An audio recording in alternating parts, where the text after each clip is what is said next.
आप सबका आपके अपने YouTube चैनल की कथा टीवी पर मैं मीनू शर्मा स्वागत करती हूँ। सभी को मेरा राधे राधे।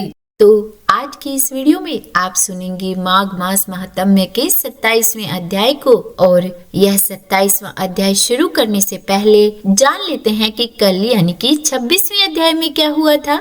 तो देखिए 26वें अध्याय में ब्राह्मण कन्याएं जो कि यमराज के वरदान से वापस जीवित हो गई थी, वे सबको नरक का वर्णन बता रही थी। और अब इसके आगे का वृतांत हम आज के अध्याय में जानेंगे। तो हो सके तो वीडियो को अंत तक देखिएगा और वीडियो अच्छी लगे तो लाइक एंड शेयर कीजिएगा और चैनल पर नए हैं तो सब्सक्राइब भी कर ही दीजिएगा। और हाँ, यदि अब तक के अध्यायों को आपने नहीं सुना है तो एक बार चैनल पर विजिट करके उन अध्यायों का रसपान भी जरूर कीजिएगा। और अब हम आज का 27वां अध्याय शुरू करने से पहले सर्वप्रथम भगवान श्री गणेश का ध्यान करते हैं। गणेश की भक्ति है परम सुखद, ज्योति से है ज्ञान झलकता, जो भी भक्ति करे इसकी ही बन जाता उसका पालन करता। और अब 27वां अध्याय तो कन्याएं नरक का वर्णन करते हुए सबसे पहले यह बताती हैं कि पापी जीव को मार्ग में क्या क्या यातनाएं दी जाती है। फिर जब दूत उन्हें यमराज के आगे उपस्थित करते हैं तो उस समय उन पापी जीवों को यमराज भयानक रूप में दिखते हैं। उस समय भगवान यमराज और चित्रगुप्त उन पापियों को धर्म युक्त वाक्यों से समझाते हुए बड़े जोर जोर से फटकारते हैं और कहते हैं, ओ खोटे कर्म करने वाले पापियों, तुमने दूसरों के धन हड़प लिए हैं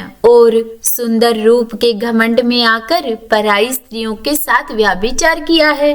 मनुष्य अपने आप जो कुछ कर्म करता है उसे स्वयं ही भोगता है। फिर तुमने अपने ही भोगने के लिए पाप कर्म क्यों किए और अब अपने कर्मों की आग में जलकर इस समय तुम लोग इतने दुखी क्यों हो रहे हो। भोगो अपने उन कर्मों को। और इसमें दूसरे किसी का दोष नहीं है। ये राजा लोग भी अपने भयंकर कर्मों से प्रेरित होकर मेरे पास आए हैं। इन्हें अपनी खोटी बुद्धि और बल का बड़ा ही घमंड था। अरे ओ दुराचारी राजाओं, तुम लोग प्रजा का सर्वनाश करने वाले हो। अरे थोड़े समय तक रहने वाले राज्य के लिए तुमने इतने पाप क्यों किए। राज्य के लोभ में पड़कर मोहवश बलपूर्वक अन्याय से जो तुमने प्रजाजनों को दंड दिया है, इस समय उसका फल भोगो। कहाँ है वह राज्य और कहाँ गई वह रानी जिसके लिए तुमने इतने पाप कर्म किए। अब तो सबको छोड़कर तुम अकेले ही यहाँ खड़े हो। यहाँ वह बल नहीं दिखाई देता जिससे तुमने प्रजाओं का विध्वंस किया।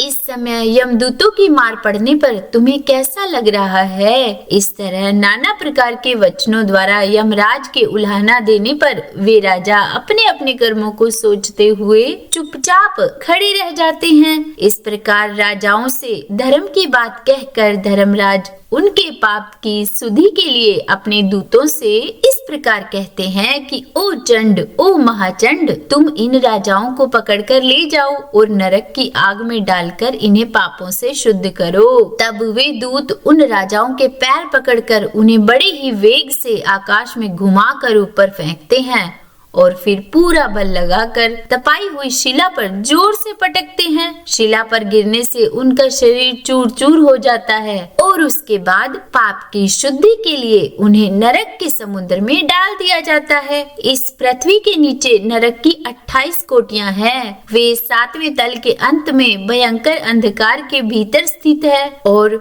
उनमें से पहली कोटि का नाम घोरा है, उसके नीचे सुघोरा है, तीसरी अति घोरा, चौथी महाघोरा और 5वीं कोटि घोर रूपा है। छठी का नाम तरल तारा, 7वीं का भयानका, 8वीं काल रात्रि और 9वीं का भयोत्कटा है। उसके नीचे 10वीं कोटि चंडा है और उसके भी नीचे महाचंडा है।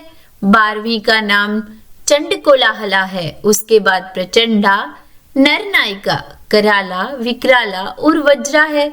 और फिर 3 अन्य नरकों के साथ वज्रा की 20वीं संख्या है। इनके सिवा त्रिकोण, पंचकोण, सुदीर्घा, परिवर्तुला, सप्तभौमा, अष्टभौमा, दीप्ता और माया, ये 8 और हैं। और इस प्रकार नरक की कुल 28 कोटियां बताई गई है। अब इन कोटियों के 5-5 नायक है। जैसे पहला रौरव है, जहाँ देहधारी जीव रोते हैं।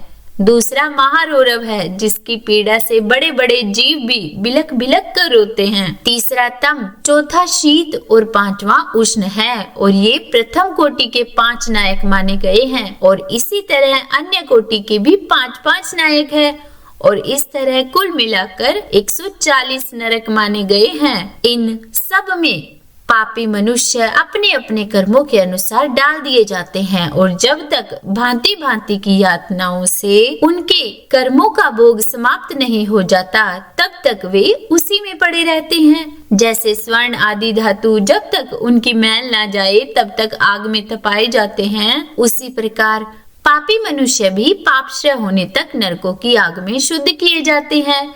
इस प्रकार कलेश सहकर जब वे शुद्ध हो जाते हैं, तब शेष कर्मों के अनुसार पुनः इस पृथ्वी पर आकर जन्म ग्रहण करते हैं। माताओं, हमने यमलोक में इतना ही देखा है, वहाँ पापी को बड़ी भयानक यातनाएं दी जाती है। वहाँ ऐसे ऐसे नरक है जो न कभी देखे गए थे और न ही कभी सुने ही गए थे। वहाँ दी जाने वाली सभी यातनाओं को न हम जान सकती हैं और न ही देख सकती हैं। तब इस पर माताएं बोली कि बस बस इतना ही बहुत हुआ, अब और रहने दो। इन नरक यातनाओं को सुनकर हमारे सारे अंग शिथिल हो गए हैं, हृदय में भय छा गया है। तुम्हारी बातों को याद करने से ही मन सुध बुध खो रहा है। तब वे कन्याएं बोली कि हे माताओं, इस परम पवित्र भारतवर्ष में जो हमें जन्म मिला है वह अत्यंत ही दुर्लभ है। इसमें भी हजार हजार जन्म लेने के बाद पुण्य राशि के संचय से ही कोई जीव मनुष्य योनि में जन्म पाता है, परंतु जो माघ स्नान में तत्पर रहने वाले हैं उनके लिए तो कुछ भी दुर्लभ नहीं है। उन्हें तो यहाँ भी परम मोक्ष मिल जाता है और भोग सामग्री भी सुलभ हो जाती है। भारतवर्ष को कर्म भूमि कहा गया है। अन्य जितनी भी भूमियां हैं वे भोग भूमि मानी जाती हैं। यहाँ यति